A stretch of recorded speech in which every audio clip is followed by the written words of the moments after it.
Hi, everyone. Today, I'm going to talk to you about how to manage it when your child tells you that they don't want to go to the other parent's house for that parent's parenting time.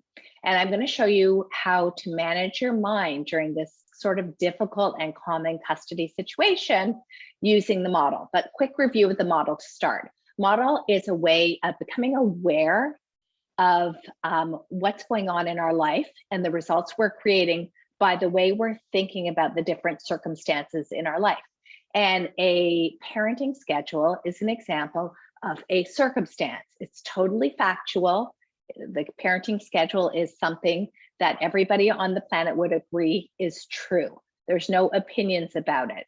Now, you may have some thoughts about the parenting schedule, and I'd like you to choose one of those thoughts to put in the model, which will create the way you feel inside, just a vibration in your body caused by your thinking.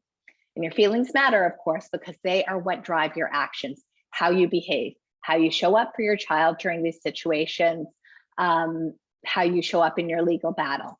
And all of the things that you do and the things that you don't do and the things that you say and the things that you email will all come together to create results in your life. So in this situation I want to discuss today, the circumstance is when your child says they don't want to go to the other parent's house. I don't want to go. I don't want to go to dad's house. I don't want to go to mom's house. So circumstance is exactly what your child has said. And a lot of my clients have a lot of thoughts about it. They have thoughts like he or she shouldn't have to follow this parenting schedule. It's so unfair that my child has to go. My kids are so unhappy and that's a problem. One of the common things that I find clients feel is there's nothing I can do about it. Like this so sucks. And that tends to create a feeling of helplessness.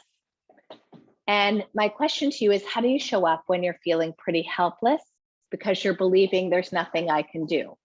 So, sorry, my dog brought a toy in here. You're not feeling helpless because your child said they don't want to go to mom's place or they don't want to go to dad's place. They may say that, and that happens. You feel helpless though if you believe there's nothing I can do about it. So when you feel helpless, what do? How do you behave? My dog. And what most people do is not a lot of anything. They kind of just stew and they ruminate and they feel terrible. They may have a lot of feelings that make them angry at themselves, beat themselves up. They may cry, but they don't really do a lot. And what they don't do is show up for their child in the best possible way. If you believe there's nothing I can do, you're not going to be able to show up for your child when your child's upset with something.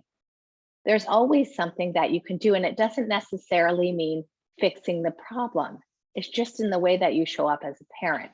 So essentially, the result for you when you believe there's nothing I can do is that you don't really help your child through this very typical, very normal feelings, big feelings that they're having. I want to show you guys what else you might want to try on. You try it on like you try on an outfit. When your child says they don't want to go to the other parent, you can have so many ways of thinking about it. Like, what do you want to think about this? Like, do you want to think that, I'm not able to manage all of the situations? This is a neutral circumstance. My child's going to figure it out. You may think sometimes it's hard to do what you have to do.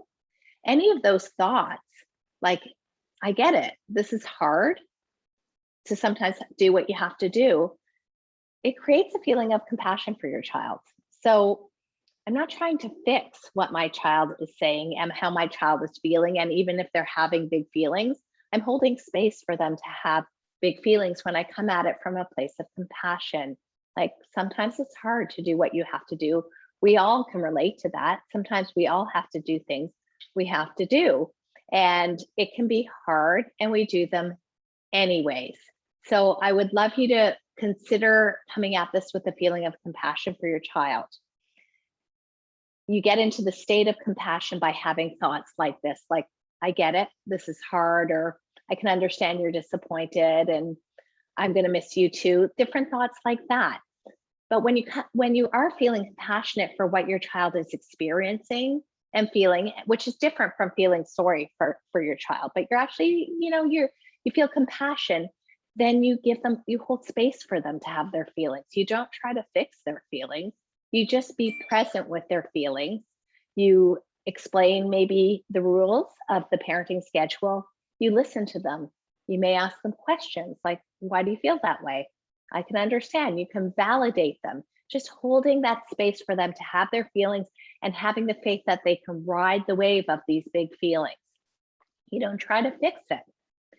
And in essence, by doing all of these things, coming from a place of compassion versus a place of helplessness, you're really able to help your child through this difficult transition.